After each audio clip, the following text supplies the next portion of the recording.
चाय पर चर्चा in association with UPS Lakshmi, LPS Bosat, powered by Ganga tea, ताजगी भरा जोश। नमस्कार, जनता टीवी के खास कार्यक्रम चाय पर चर्चा में आप सभी का स्वागत है। आपके साथ मैं हूं अंजलि भंडारी और आज का कार्यक्रम बेहद खास होने जा रहा है क्योंकि समाज सेवा की जब भी बात आती है, राजनीति में कई नेता ऐसे होते हैं जो कि समाज सेवा के नाम पर राजनीति में तो आ जाते हैं, लेकिन समाज की सेवा कितनी हो पाती है ये शायद कम ही लोग इसका अंदाजा जो है लगा पाते हैं। लेकिन आज के हमारे चाय पर चर्चा के कार्यक्रम में एक ऐसी शख्सियत हमारे साथ मौजूद हैं जिनका जो पूरा परिवार है वो समाज सेवा के क्षेत्र में हमेशा तत्पर रहा है। बात चाहे हर क्षेत्र की हो, हरियाणा में अगर बात की जाए विकास की, सामाजिक उत्थान की, और उनका कहना है कि हमारा जो धर्म है वो ही समाज सेवा है। तो चलिए ज़्यादा देर ना करते हुए मैं आपको उनसे मिलवाती हूँ। हमारे साथ मौजूद हैं सेवा मूर्ति दिनेश कौशिक जी, बहुत बहुत स्वागत है। और साथ ही हमारे साथ मौजूद हैं चेष्टा नकुल कौशिक जी, बहुत बहुत स्वागत है, जो कि बीजेपी महिला मोर्चा की जो ज़िला झज्जर की महामंत्री हैं। और साथ ही इनका परिचय मैं आपको यहाँ पर दे दूँ क्योंकि उनका सिर्फ यही एक परिचय नहीं है, एक बहुत बड़ा परिचय उनका ये है कि वो परपौत्री हैं सूर्य कवि पंडित लक्ष्मीचंद जी की, जो कि हरियाणा की अगर बात की जाए, हरियाणा में अगर एक लोक कलाकार की बात की जाए, उनकी गायकी, उनकी कवि और उनकी रागनियों की बात की जाए तो वो इतनी ज़्यादा मशहूर है कि उनकी गायकी में छिपा हर एक जो भविष्यवाणी उन्होंने की थी वो आज सच साबित होती है। और आज के जो लोग गायक हैं उनसे काफ़ी प्रेरणा वो लेते हैं। तो आप ये समझ सकते हैं कि चाहे समाज के लिए, चाहे युवाओं के उत्थान के लिए, हर क्षेत्र में इनका जो परिवार है वो किस तेज़ी के साथ काम करता आया है। और सेवा मूर्ति अगर दिनेश कौशिक जी की अगर बात की जाए तो बीजेपी नेता भी हैं वो, और उन्होंने जिस तेज़ी के साथ काम किया है समाज के उत्थान के लिए वो काबिल तारीफ़ है। तो चलिए ज़्यादा देर ना करते हुए आज हम अपने चाय पर चर्चा के खास कार्यक्रम को आगे बढ़ाते हैं। और बात यहाँ पर राजनीतिक क्षेत्र की भी होगी, समाज सेवा की भी होगी, महिलाओं की बात यहाँ पर, महिलाओं के उत्थान की यहाँ पर बात होगी, जो कि बहुत ही ज़्यादा महत्वपूर्ण यहाँ पर हो जाती है। शुरुआत हम चेष्टा नकुल कौशिक जी से करेंगे। मैम, क्योंकि सबसे पहला सवाल जब भी आता है महिलाओं की भागीदारी राजनीति में, बहुत महत्वपूर्ण सवाल हो जाता है क्योंकि अगर बीजेपी की बात की जाए, सबका साथ, सबका विश्वास, सबका विकास, सबका प्रयास की बात यहाँ पर की जाती है। लेकिन आधी आबादी महिलाओं के लिए किस तरीके से काम हो रहा है, किस तरीके से काम होता आ रहा है, इस पर आपका क्या विजन रहने वाला है? देखिए मैम, इस बात का अंदाज़ा हम लगा सकते हैं कि राजनीति में महिलाओं की कितनी भागीदारी है। जो हमारे देश की राष्ट्रपति हैं वो एक महिला हैं, हमारे देश की जो फाइनेंस मिनिस्टर हैं वो भी एक महिला हैं। तो हम लगा सकते हैं अंदाज़ा कि भाजपा में हमारी महिलाओं बहनों को बहुत ही अच्छा स्थान मिला है। हालांकि और पार्टियां हैं जो आधी आबादी की बात करती हैं, महिलाओं की भागीदारी की बात करती हैं, लेकिन ऐसा जब उनको टिकट देने की बात आती है तो वो अच्छे से नहीं देख पाते हम कि महिलाओं की भागीदारी इसमें बहुत कम होती है। लेकिन हमारी भाजपा सरकार में ऐसा नहीं है। हमारी भाजपा सरकार में 33 से 34% महिलाओं की भागीदारी देखी जाती है। और आने वाले समय में ऐसा बोला गया है, ऐसा बताया गया है आंकड़ों के अनुसार कि उनकी भागीदारी महिलाओं की इसमें 50% से ऊपर देखी जाएगी। और हम अभी महिलाओं के लिए 11 अगस्त को रविवार को एक उनके सम्मान के लिए सम्मेलन रख रहे हैं, जिसमें लगभग 5 से 10 हज़ार महिलाएं बहनें हमारी एकत्रित होंगी। वहाँ हम उनको कैसे स्वावलंबी बनाना है, उनके सशक्तिकरण के लिए वहाँ पर हम उन्हें जागरूक करेंगे और उन्हें बताएंगे कि महिला एक गृहिणी होने के साथ साथ आत्मनिर्भर भी हो सकती है और अपने देश के लिए बहुत अच्छे कार्य कर सकती है। बहुत खूब। महिलाओं के विकास को लेकर आपने जो अपना विजन यहाँ पर बताया है वो काबिल यहाँ पर तारीफ है। सेवा मूर्ति दिनेश कौशिक जी, क्योंकि अक्सर हम समाज सेवा में जो लोग काम कर रहे होते हैं, समाज के उत्थान के लिए जो काम कर रहे होते हैं, उनको समाज सेवी के तौर पर हम उन्हें जो उपाधि है वो दी जाती है। लेकिन सेवा मूर्ति दिनेश कौशिक जी की उपाधि, ये कैसा सफ़र यहाँ पर आया? धन्यवाद मैम। सबसे पहले तो आज इस चाय पर चर्चा में मेरी पुत्रवधू को, मेरे को आज शामिल किया, मैं तहे दिल से आपका धन्यवाद करता हूँ। और मैम जो है 93 से मैं एक धार्मिक और सामाजिक आदमी हूँ। 93 में मैंने जो है एक संकल्प लिया था कि भाई मैं एक 10% अपनी कमाई का धर्म में लगाऊंगा। तो उस एक भोले का पुजारी हूँ मैं। मैंने जो है उस संकल्प के तहत, उस संकल्प लेने के बाद 95 में गांव में 101 फुट ऊंचा मंदिर बनाया। तो भगवान ने ऐसा आशीर्वाद दिया, तब से मैं सामाजिक, धार्मिक, धर्मशाला, गौशाला, किसी गरीब बच्चे की शादी है, कोई दुखी है, मतलब हर एक आदमी के मैं साथ रहता हूँ, दिल से साथ रहता हूँ। तो एक बार लगभग 1-1.25 साल हो लिया, स्वामी दिव्यानंद जी भिक्षु जी महाराज यहाँ पे गौशाला गोधन सेवा समिति में आ रहे थे। तो मैं एक साइड में बैठा था, उन्होंने, गुरुजी ने मेरे को एक बार बोला, भाई आप यहाँ आओ जी। तो मेरे को नीचे बिठा लिया। माँ गुरुजी बोलो। बोला, बेटा आपके बारे में मैंने कई बार सुना है, समाज सेवी एक आपके लिए समाज सेवी एक छोटी उपाधि है, मैं आज आपको नाम दूंगा। माँ गुरुजी जैसे आप कहोगे मैं वैसे ही करूँगा। बोला, आज से मैं आपको सेवा मूर्ति की उपाधि देता हूँ, आप इसको अपने साथ रखना, समाज सेवी को बेशक छोड़ देना। तो मेरे को सेवा मूर्ति गुरुजी ने नाम दिया, और जो है मैं धर्म और समाज के कामों में लगा रहता हूँ। इसलिए बोला, माँ गुरुजी ये सेवा मूर्ति आपने कैसे नाम दिया? बोला, बेटा इस नाम को यूज़ करता रहा, आप सेवा मूर्ति ही हो। तो मैं लगभग 2003 से अपनी मांडोठी में गौशाला है, 2003 से मैं हर साल वहाँ पे गौओं की सेवा के लिए चीफ गेस्ट बनाते हैं मेरे को, धर्मशाला के प्रधान। और लगभग 10 साल हो लिए पहला और गौशाला जो रोहतक है, उसमें भी हर साल मैं दान दे आता हूँ जो मेरी श्रद्धा होती है। और जो है अपने यहाँ पे लोहा माजरा में मेरा गांव ही है, यहाँ पर भी गौशाला है, हर साल मैं यहाँ पे भी गौशाला में दान देता हूँ। और बहादुरगढ़ में 3 गौशाला और हैं, एक नए गांव रोड पे है, एक जाखोदा में है, और एक ये बराई रोड पे है। तीनों गौशाला में, बहादुरगढ़ तीनों गौशाला में हर साल चंदा देता हूँ। और मेरे को एक अंदर से भगवान से मान लो या कुछ भी मान लो, एक अंदर से आशीर्वाद है। मैं जितना धर्म करता हूँ ना, उतना मेरे को मैम फलता है। मेरा परिवार भी, मेरी पुत्र भी, बेटे भी, सारे मिसेज भी कहती है कई बार कि आपको धर्म में लगे रहोगे। मैं कहा भाई ऐसा इस मामले में मेरे से बात नहीं करना है। मेरे दोनों बेटे हैं, बल्कि खुश होते हैं, अब पुत्रों भी खुश होती है, मिसेज भी खुश होती है। बोला ठीक लग रहा है, आप लगे रहो अपने काम में। तो एक ही अंदर से भोले शंकर की, खाटू श्याम भगवान की आवाज़ है। और मैं कई बार ऐसा होता है, मैं कहीं प्रोग्राम पर जाता हूँ ना, और मेरी जेब में 5000 रुपये हैं, और मेरे यूँ मन में आ गया कि यहाँ यार वाकई धर्म का काम है। मेरे साथ टीम रहती है, लगभग 15-20 आदमी मेरे साथ रहते हैं, और वो जेब में पैसे रखते हैं। अगर भाई साहब ना पता जेब में कम और यहाँ कितने दे दें, तो मैं उनको यूँ कहता हूँ, अभी जितने सारे हैं जेब में पैसे निकाल लो। और वो सारे इकट्ठे करके, चाहे 1 लाख इकट्ठे हुए, चाहे 2 लाख इकट्ठे हुए, मैंने जब यूँ आता है कि यहाँ तक धर्म करना है, मैं सबके पैसे इकट्ठे करके, अच्छा, आज ये बहुत बड़ी कमी है कि आज के नेता सिर्फ ये भूलते जा रहे हैं कि राजनीति में वो कदम रखते हैं समाज सेवा के लिए, लेकिन राजनीति में सिर्फ आजकल सिर्फ राजनीति ही होती है।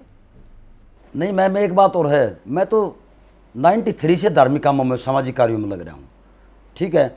और लोगों को एक अंदर से प्यार है। अब एक आप नीचे देखो, अभी 8 ही बजे हैं, और मैं नीचे मेरे दफ्तर मेरे ख्याल में 50 आदमी, इसमें बुजुर्ग भी हैं, युवा साथी भी हैं, एक लोग बाग दिल से जुड़े हुए हैं मेरे साथ। और मैम एक बात और है, मेरे पास जो आदमी बैठा ना, मैंने उसको पता इसको तकलीफ है, उसके चेहरे पे एक किस्म से वो डाउन पाऊंगा, मैं उसको नाम लेकर बोलता हूँ, हाँ बेटा क्या बात है। वो बोलता है बाबूजी ये तकलीफ है। मैं उसको तभी बताता हूँ कि तेरे को ज़रूरत क्या है, उसको जितनी ज़रूरत है उसको पैसे देता हूँ और जाकर अपना इलाज करवा ले। अभी मेरे साथ एक बेटा रहता है, मेरे बेटे का दोस्त है, उसको पथरी होगी। वो बोला बाबूजी पेट पथरी होगी, तकलीफ ज़्यादा है यार, पैसे हैं नहीं। मगर बेटा जाके अपने हॉस्टल में इलाज करवा ले, जितने पैसे लगेंगे मेरे से ले जाना। तो मैं ऐसी कुछ अंदर से सेवा करने की श्रद्धा है। और मैं वैसे भी गरीब बेटियों की शादी, मेरे ख्याल में 50-60 बेटियों के गरीब बेटियों की शादी मैंने करवाई है। कोई भी मतलब मेरे को यूँ दिखता ना इसको तकलीफ है, तो मैं उसको देखता नहीं, भाई इसकी तकलीफ दूर करो। और वैसी आशा है, राजनीति में भगवान ने, लोगों ने आशीर्वाद दिया, तो मैं गरीब आदमी का विशेष कर। चलिए, बहुत अच्छा विजन यहाँ पर आपने ज़रूर यहाँ पर आप इसको लेकर चल रही हैं। लेकिन आप अपना जिस तरीके से सफ़र की बात यहाँ पर राजनीति की कर रही हैं, पार्टी की तरफ से आपको जो जिम्मेदारी यहाँ पर दी जाती है, आपका योगदान, आपकी भूमिका आगे हम किस तरीके से देखते हैं? क्योंकि महिलाओं की जब भी बात आती है, आधी आबादी की जब भी बात आती है, तो एक स्ट्रॉन्ग विजन आप लेकर चल रही हैं, लेकिन आपको लगता है यहाँ पर कि आप पार्टी जो है वो आप पर भरोसा यहाँ पर जताती दिख रही है आगे कि चुनावी साल है ये? हाँ मैम, ज़रूर। देखिए, अगर मुझे मौका मिलता है ऐसा, तो बहुत से कार्य ऐसे हैं जो करने होते हैं। ऐसा नहीं है कि हमारी सरकार ने काम नहीं किए, बहुत अच्छे काम किए। महिलाओं के साथ साथ भादोगढ़ के विकास को लेकर भी आपके विजन है? हाँ जी, बिल्कुल।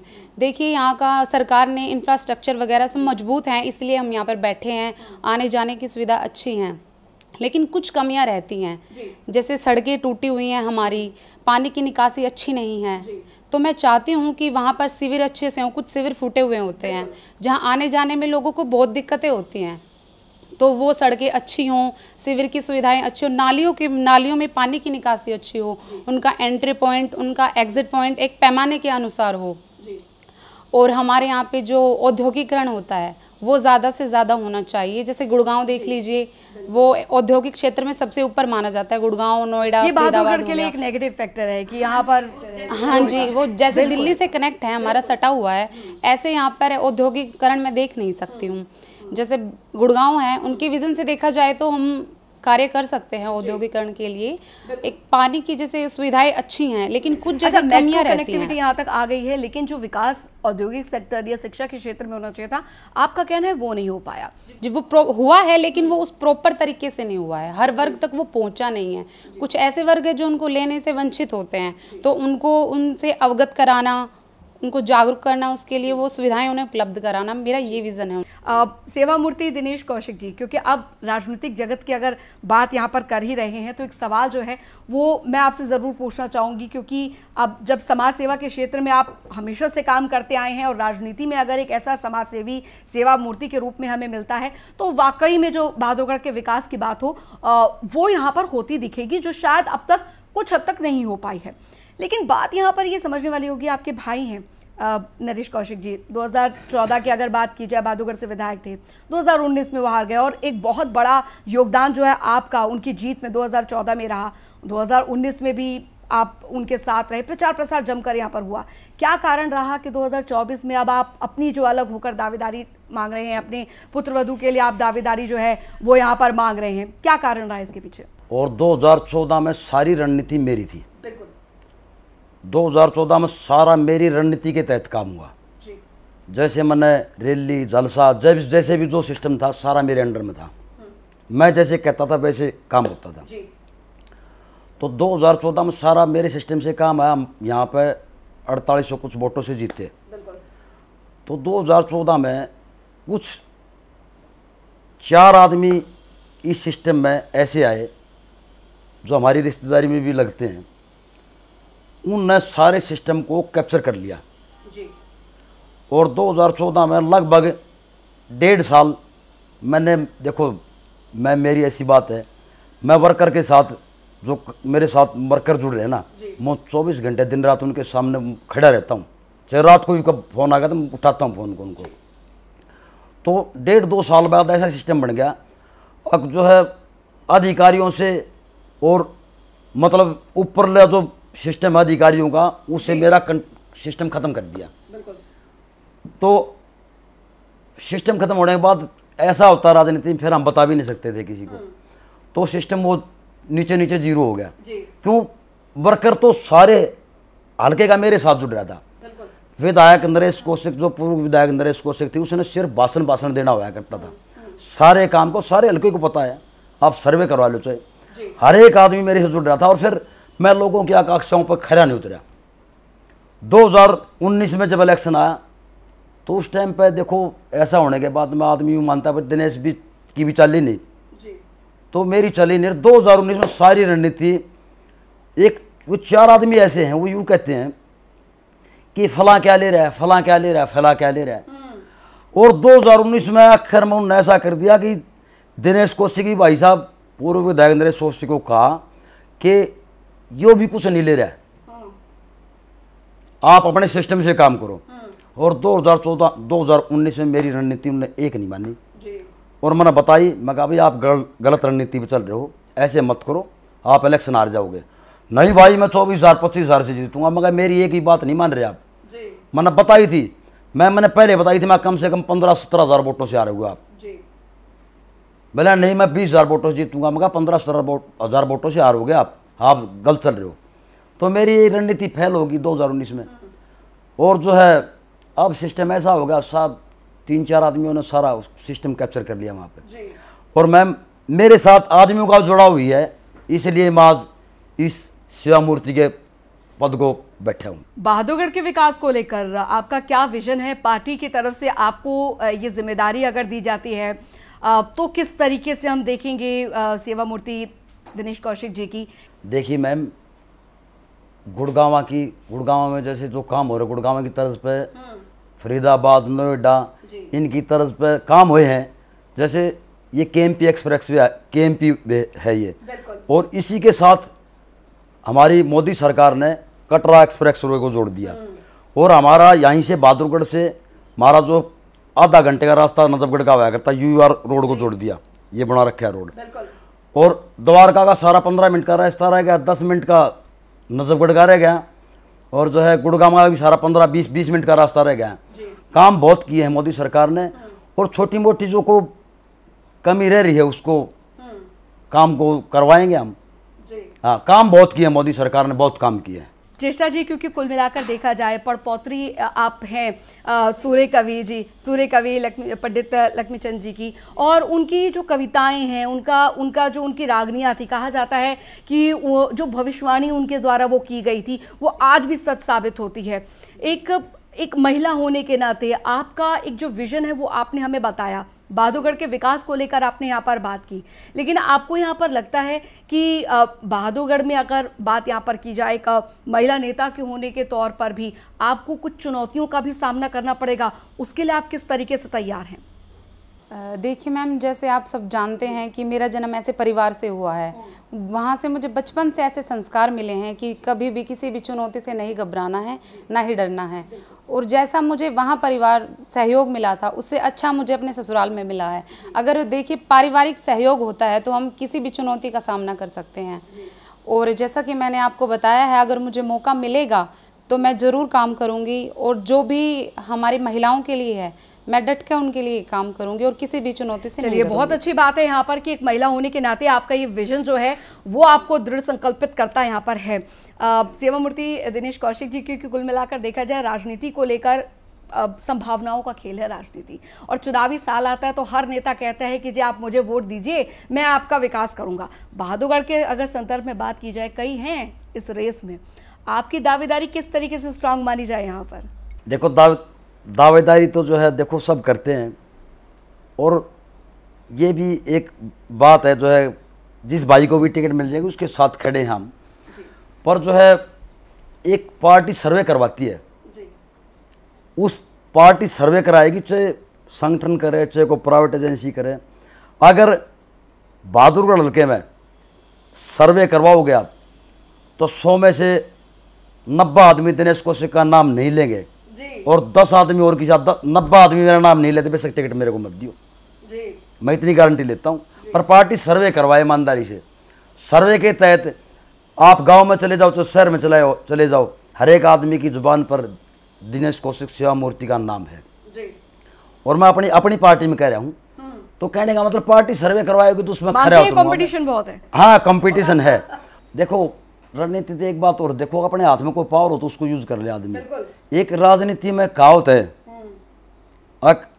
दूसरे की सोड़ में सो और गलत को आवे, ठीक है, तो दूसरे की सोड़ में सो, रजाई में सोगे जी। अब एक बात, और जो अपने सर के ऊपर बात आओगी तो जो है डट के काम करेंगे, और जो है उसमें तो जो मेरे को पार्टी मौका देगी तो उसमें रणनीति तो मेरी चलेगी और किसी की थोड़ी चलेगी। तो अपनी रणनीति के तहत काम करेंगे, और लोगों से मैं दिल से जुड़ रहे हूँ, मैं बिल्कुल दिल से जुड़ रहे हैं, और अपनी रणनीति चलेगी जी, बिल्कुल। हाँ, और भगवान आशीर्वाद भी देगा जो पार्टी ने मौका दिया। तो चलिए, एक आखिरी सवाल, क्योंकि कार्यक्रम का समय जो है वो अंतिम दौर पे चल रहा है। चेष्टा जी, आपसे मेरा एक सवाल यहाँ पर अंतिम यहाँ पर यही रहेगा, क्योंकि प्रदेश की महिलाएं आपसे सुन रही हैं, और एक महिला होने के नाते एक उम्मीद प्रदेश की महिलाओं की जो होती है वो अपनी महिला नेत्री से होती है, या राजनीति में एक युवा चेहरा के तौर पर आपको देख रही हैं तमाम महिलाएं। आपका क्या एक संदेश महिलाओं के लिए यहाँ पर रहने वाला है, जो हमारी तमाम हरियाणा की बहन बेटियाँ हैं, महिलाएं हैं, वो आपसे क्या उम्मीद लगाए? देखिए, जैसे मैंने आपको पहले सवाल में बताया था कि हम 11 अगस्त को एक महिला सम्मान का सम्मेलन रख रहे हैं, तो मैं वहाँ इसी के बारे में चर्चा करने वाली हूँ कि महिलाओं को कैसे सशक्त होना चाहिए, आत्मनिर्भर होना चाहिए।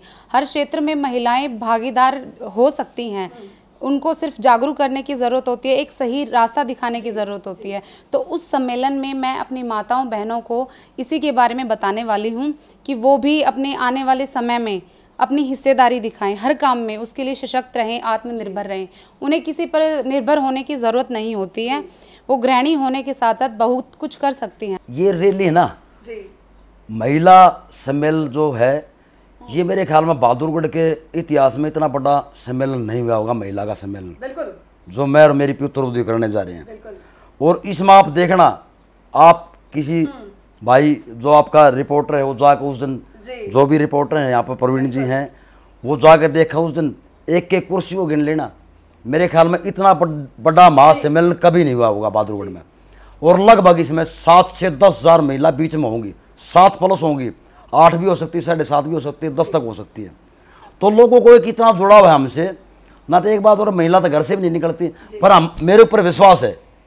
और बिल्कुल उस दिन आप देख लेना, जो है बहुत बढ़िया प्रोग्राम होगा। बड़ी बात है यहाँ पर कि समाज का विजन जो है वो महिलाओं के लिए बदल रहा है। और एक जीती जाती मिसाल है आपकी, आप समाज सेवी होने के नाते महिलाओं के लिए भी आपके विचार जो है वो इस तरीके से हैं कि आप दूसरों को प्रेरित कर रहे हैं। तो ये बहुत ही काबिले तारीफ बात है। एक आखिरी सवाल आपसे भी सर, क्योंकि बहादुरगढ़ के विकास को लेकर आपने विजन आपने बता दिया, लेकिन एक संदेश जो आप देना चाहते हैं बहादुरगढ़ वासियों को, हरियाणा की जनता को, कि किस तरीके से आपका आगे विजन रहेगा और एक किस भूमिका में हमें सेवा मूर्ति दिनेश कौशिक जी जो है वो अब दिखने जा रहे हैं अपने विजन को लेकर, जो आप अब तक करते आ रहे हैं अपने काम को लेकर? देखिए मैम, मेरा विजन ये है, मेरा नारा ये है, सबका साथ सबका विकास। और जो है सभी भाइयों के एकता के सूत्र में पिरोना। और जो है बहादुरगढ़ को गुड़गामा की तर्ज पर, नोएडा की तर्ज पर, फरीदाबाद की तर्ज पर इसको लेके जाना एक ही प्राथमिकता है मेरी। और मैं हल्के के लिए जम के इसमें काम करूंगा। पार्टी ने मेरे को मौका दिया, तो जो है गुड़गामा की तर्ज पे ही चलना मेरा प्राथमिकता होगा। बहुत बहुत शुक्रिया सेवा मूर्ति दिनेश कौशिक जी, आपका हमारे इस खास कार्यक्रम का हिस्सा बनने के लिए। और चेष्टा नकुल कौशिक जी, आपका भी बहुत बहुत शुक्रिया हमारे साथ इस चर्चा में और इस चाय पर चर्चा के कार्यक्रम को सार्थक बनाने के लिए, क्योंकि बहुत बड़ा विजन आप दोनों ने ही बताया। और अगर बात सेवा मूर्ति दिनेश कौशिक जी की कहें और उनके कामों की कहें, तो आप देखिए वो व्याख्या करना बहुत मुश्किल है। ऐसा आप समझिए कि सूर्य को दिया दिखाने के बराबर है। जो काम उन्होंने अब तक वो समाज के लिए करते आए हैं, वो ये बताता है कि समाज का एक जो प्रबुद्ध व्यक्ति होता है उसकी एक सोच होती है कि जितना हमने समाज से लिया है उतना ही हम समाज को कितना ज़्यादा हम दे सकते हैं। और इसी सोच के साथ उन्होंने जो समाज सेवा है उसे अपना धर्म कर्म बनाया। और आज इसी सोच के साथ वो राजनीति में कुछ काम यहाँ पर करके दिखाना चाहते हैं। और एक बहुत बड़ा योगदान जो है वो समझते हैं कि अगर एक बड़ी जिम्मेदारी उन्हें यहाँ पर पार्टी के तरफ से मिलती है, या चेष्टा नकुल कौशिक जी की अगर बात की जाए तो एक महिला होने के नाते, एक महिला नेत्री होने के नाते, एक युवा नेत्री होने के नाते, अगर उन्हें पार्टी द्वारा एक बड़ी जिम्मेदारी इस चुनावों में मिलती है, तो वो तमाम काम जो हैं वो करके दिखाएंगी जो उन्हें विरासत में मिले हैं, जो संस्कार उन्हें विरासत में मिले हैं, उन्हें वो बखूबी करके दिखाएंगी। और महिलाओं के लिए और समाज सेवी और जो बड़े बुजुर्ग हैं उनके लिए वो तमाम जो विकास के कार्य हैं जो अब तक शायद थोड़े बहुत रह गए हैं उन्हें पूरा कर पाएंगी। तो चाय पर चर्चा के इस विशेष कार्यक्रम में आज के लिए बस इतना ही। और खास मेहमान हमारे साथ जुड़े, उनके विजन को हमने जाना, और यही मकसद है चाय पर चर्चा के इस कार्यक्रम का कि आप यानी आप तमाम जनता के बीच आप तक हम पहुंचाएं उन तमाम विजन को जो कि जिनका सरोकार जुड़ा है आप सभी से। चाय पर चर्चा के कार्यक्रम में, इस खास कार्यक्रम में अभी के लिए फिलहाल इतना ही। आप बने रहिए जनता टीवी के साथ। नमस्कार।